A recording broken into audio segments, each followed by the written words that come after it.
هو الذوق خرج من مصر ولا ما خرجش؟ خرج. لا والله ما خرج. هو انت متخيل ان الذوق ده الادب والاخلاق؟ لا دول خرجوا من زمان، غالبا كده هاجروا. طب عايز تعرف حكايه الذوق اللي بحقه حقيقي؟ خليك معايا. السلام عليكم ورحمه الله، ازيكم عاملين ايه؟ يا رب تكونوا تمام وبصحه كويسه. ودي حلقه من سلسله الاسرجيه. الذوق ما خرجش من مصر. البيت ده طاهر وهيفضل طول عمره طاهر. دي مقوله شعبيه موروثه من التراث الشعبي، واحنا كمصريين نموت في التقليد، فبقينا جيل يعلم الجيل اللي بعده ويقول له الذوق ما خرجش من مصر.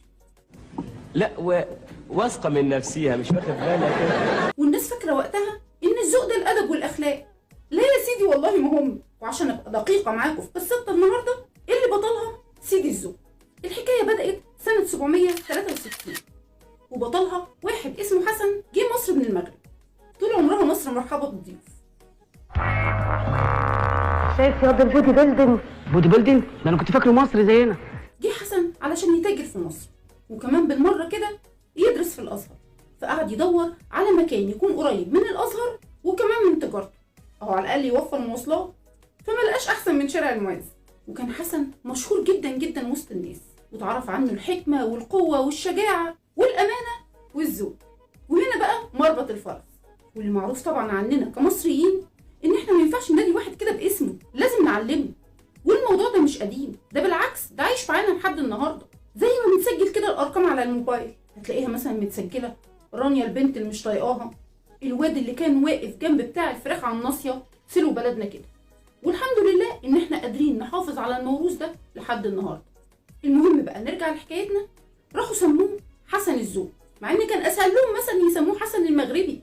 قلت كده والنعمه قلت كده. لكن ازاي؟ المصري لازم يحط التاتش بتاعته. وفي الوقت ده كانت بدايه ظهور الفتوانه في مصر، فطبعا في شارع المعز ما لقوش احسن من حسن الذوق يبقى هو في توته. سلام ورحمه الله وبركاته. يلا يا سعدين تعالى بس تعالى. وبقى حسن بيدرس في الازهر ويشتغل في تجارته ويحكم كمان بين الناس. بس ما كدبش اللي قالك صاحب بالين كداب. انت كداب ابو صلاح. فعلا انا كداب يا استاذ ديمبي.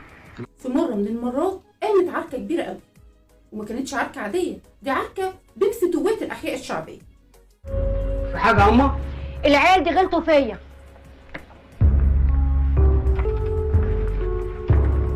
الواد ده معاهم؟ الواد ده ضربني. وللاسف فشل حسن ان هو يصلح ما بينهم، واتطور الموضوع ووصل للوالي. الوالي يسكت ابدا، كان شديد شديد قوي الوالي ده. وانا زي بابا بالظبط في كل حاجه، وفي الشده شديد وفي القوه قوي قوي قوي. قال لك لا انتوا هتوجعوا لي دماغي، وراح خد كل الفتوات هلا بيلا وعلى السجن. وماله ده السجن للرجاله. لكن بالنسبه لحسن الذوق ما كانش ذوق خالص. زعل قوي حسن وحس ان هيبته راحت بين الناس ومش هيقدر بعد كده يحكم ما بينهم. فقال لك لا ما يحكمش، البلد اللي ما احكمش فيها ما اقدرش اعيش فيها. فقرر ان هو يخرج من مصر. وبعد ما عدى بوابه الفتوح وبخطوتين بس مش اكتر، هوب طب وقع ساكت. مات الذوق. اما انا قلت لك كده من الاول. استنى يا سيدي كمل معايا الحكايه. الذوق ما ماتش ولا حاجه، لا والله ما مات، ده حتى الناس زعلوا عليه قوي. ما هو كده ما بنعرفش قيمه الحاجه غير لما تروح. اتلموا الناس وقال لك لا والله ما يخرج الذوق من مصر. فقرروا ان هم يدفنوه في نفس المكان اللي وقع مات فيه. ده بنوا له كمان ضريح لازق كده في سور بوابه الفتوح، وبنوا كمان عليه قبه وحطوا له هلال.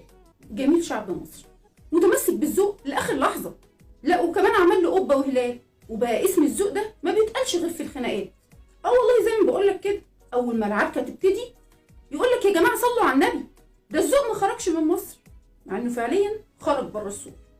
ودي كانت حكايتنا النهارده، يا رب تكون عجبتكم، واستنوني في حكايات حلوه كتير من الاسد جاي.